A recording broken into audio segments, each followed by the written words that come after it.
Hi there everyone, Lars here from Camille's Harem. Not just a podcast for novice writers by novice writers, but also a YouTube channel by novice writers for novice writers. Because writing is an adventure, it's more fun with friends.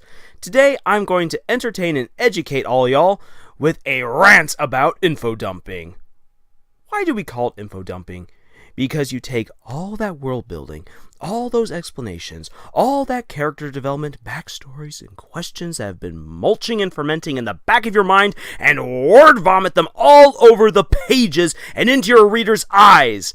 And if that sounds graphic, it is a graphic train wreck of epic proportions. Or at least that is the way we tend to think about them.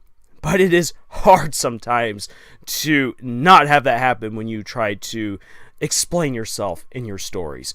Right now, I myself am working through a novel that requires a ton of world building and a taut suspension of disbelief at times on the part of the readers.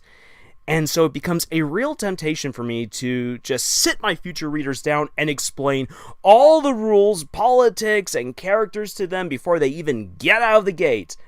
But that would be uninteresting and boring.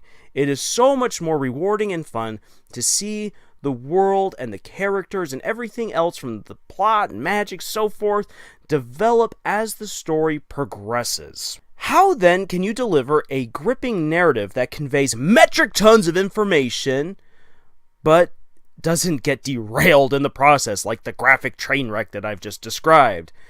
Because, well, you do have moments where you must fork over a lot of exposition. There is, of course, George R. R. Martin's famous sexplanation, which dictates that if you have a lot of information to go over, make it hot and steamy and steam the reader's rice through, well, lots and lots of gratuitous stuff between the sheets. But honestly, I feel there is still a far better method. An infodump, in many ways, is still an infodump, no matter how you try to paint it. The best way, I think, to overcome the pitfalls of infodumping is to put that information that you're giving to your audience into action and practice, usually while the information is being given, if at all possible. To describe what I mean by this, I shall regale you all with two examples. RWBY Season 6, for what you should do, and Fantastic Beasts, The Crimes of Grindelwald, for what you should not do. RWBY's 6th season delivers one of the most epic deluges of information that I have seen in years, both on the screen and reading in books.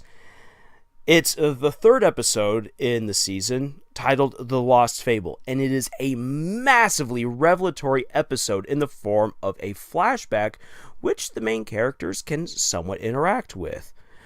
What's really crazy is that this flashback is even set up as a massive info dump when RWBY asks the Relic of Knowledge, or more specifically Jin, who lives inside the relic, to reveal everything that Ozpin is hiding. Cue the breaking of the info dump dam! I was so worried for this episode. I braced myself for endless exposition. But instead, I was amazed by what I saw. The episode blended together an incredible sequence of scenes that were lightly narrated by Jin herself. But it was also a fantastic marriage of show and tell. And so what did RWBY do so well for this episode? Well, for one, it didn't hold your hand and spoon feed you every single answer, even though RWBY asked for it. Instead, we get to see Ozpin's and Salem's past. Jin helps fill in what cannot be shown without making the episode overly long. And when Jin isn't providing background information, we as the audience are given an unimpeded chance to immerse ourselves in the ancient world of Remnant. We get to see the gods and who they were as individuals, and what really motivated Salem in her actions. We also get to see Ozpin's first reincarnation and the truth behind their relationship. It was simply amazing. Some might argue that this episode was simply great because we, the fans, finally got the answers that we've been waiting for since Season 3, But no, I think that's oversimplifying it. Just because you have awesome god dragons blowing up the moon and Ozpin and Salem battling each other in a fight that ends up killing their children, that doesn't mean that you have a good infodump. There are many stories out there that have incredible material and characters but execute the narrative terribly. A story is memorable when all its elements mesh and work well together. This incredible flashback episode works because it is founded on a balance between show and tell. But that is not all. Even after the Lost Fable ends, this infodump continues to have an effect on the cast and the story's progression. One problem that plagues infodumps is that they often burden the reader and the characters with information that is not immediately pertinent to the situation. And many times, it's information that doesn't even come into play at all, but it's the author trying to say, hey, look at this beautiful world I created. I thought of so many things. I just want to share it all with you, even if it never comes into play. But that's really the wrong way of going about it. In this case, however, we get to see RWBY and the gang all wrestle with this information in different ways. The battle with the apathy in the abandoned farm reveals how much the characters have come to terms with learning about the truth of Salem's origins and her powers, and the all likelihood that she might not even be beatable, that there's no way of killing her, at least so far as we have gotten to at this point in the story. This provides a mini arc within the season of how the friends rediscover their resolve. And then it happens all over again when Jean, Nora, and Ren learn about Jin's vision. And they also then have to go through their own process of depression, grieving, and rediscovering their resolve. And this goes even further to reveal more about Jean's feelings and his lingering thoughts about Pyrrha as he begins to look to her as his inspiration for continuing to push on. This right here is an excellent way to use this information. Information that is given in an info dump should not just be, well, here's for the moment and we're setting up things to happen later on, but it is information that should continue to be applicable and pertinent as the story progresses and plays a role in how characters develop. This takes us to Crimes of Grindelwald, which ironically opened at about the same time as The Lost Fable. The entire movie is a lengthy info dump. It's all about setting up things for the next movie, answering all the questions that you've never had, and saddling you with enough world building to fill a large book. What is really sad, in my opinion, was that the first Fantastical Beasts movie did exactly what The Last Fable did. It put all of this information into the story, but made it applicable through the actions of Newt Scamander as he's hunting down all of the critters that have gotten out of his magical briefcase. But here in the sequel, J.K. Rowling tossed all sense of coherent storytelling out the window and info dumped on all of us. And what I find even stranger is that when you think about it, J.K. Rowling gave us the phenomenal Dumbledore info dumps in The Order of the Phoenix and The Half-Blood Prince. And those books were phenomenally well done. I really loved what she was able to do with those two deluges of information. So it's really bizarre that she just fell apart when it came to the Crimes of Grindelwald.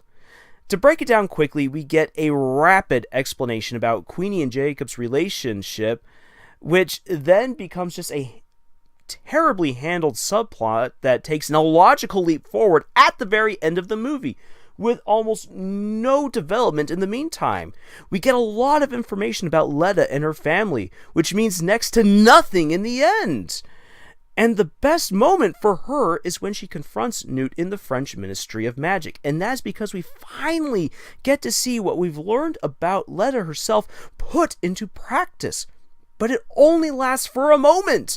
We also receive a barrage of information about Newt, Theseus' his brother, Dumbledore, Grindelwald, and the unstable state of the wizarding world. There's a lot to take in. And as a fan of the entire series myself, and as someone who has read his copies of the Harry Potter books until they have fallen apart, I ate up as much of this information as I could, but I was left feeling empty by the end of the film. After a lot of reflection and going over the information, I realized it was because the movie did very little with any of it. Someone just hit the fast forward button and get us right to the moment where Grindelwald commits his third crime at the end of the whole film. I mean, what was all of that runtime about?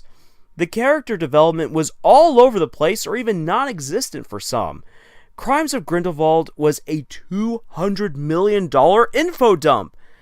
And I got a lot of information, but no time to do anything with it. And now I have to wait for the next movie to see if there's going to be any good payoff. And I honestly have some concerns. What's my greatest bit of info dumping advice then? Make those moments in your stories more than just a series of exposition. Something needs to be happening. This information must be both engaging and relevant. Furthermore, it must have a visible impact on the characters and plot moving forward. If your info dump can't do that, then it's nothing more than a bunch of fluffy dust bunnies cluttering your story. And because I cannot resist throwing this in there, if you're still leaning towards sexplanation as a way of communicating pertinent information and answers, consider this example instead. Brandon Sanderson's first Mistborn book is crammed with so much info dumping about the world and its magic system, but it is made fun with murder, theft, espionage, and sabotage all going on as Vin and you, the reader, are taught how the world of Scadrial and its many magic systems work. The movement and exposition are in line with what we see in the Lost Fable, and everything that Vin learns is important to her developing as a character and later confronting the Lord Ruler. So write your info dumps more like the Lost Fable and Mistborn, and less like the Crimes of Grindelwald. Well, that's all for now. I have a lot more to say about info dumps and my current struggles with them, especially with the book that I'm right now working on. If you'd like to be a part of that conversation about my struggles with info dumping and the likes, please head on over to our subreddit. Link is in the description. And if you have enjoyed this video and found it helpful in your writing, feel free to comment, like, and subscribe. And please check out our podcast, Camille's Harem, on Podbean, iTunes, and Google Play. Our Season 2 is right now well underway. We are loving it. We hope that you'll love it too. We also have artwork and stories to check out on Tumblr and Royal Roads, and writing exercises on our Pinterest. And please send us links to terrible fanfics via our Twitter at Camille's Harem so that we can do epic readings of them. Links for all of those sites are down below in the description. And until the next video, everybody, tschüss.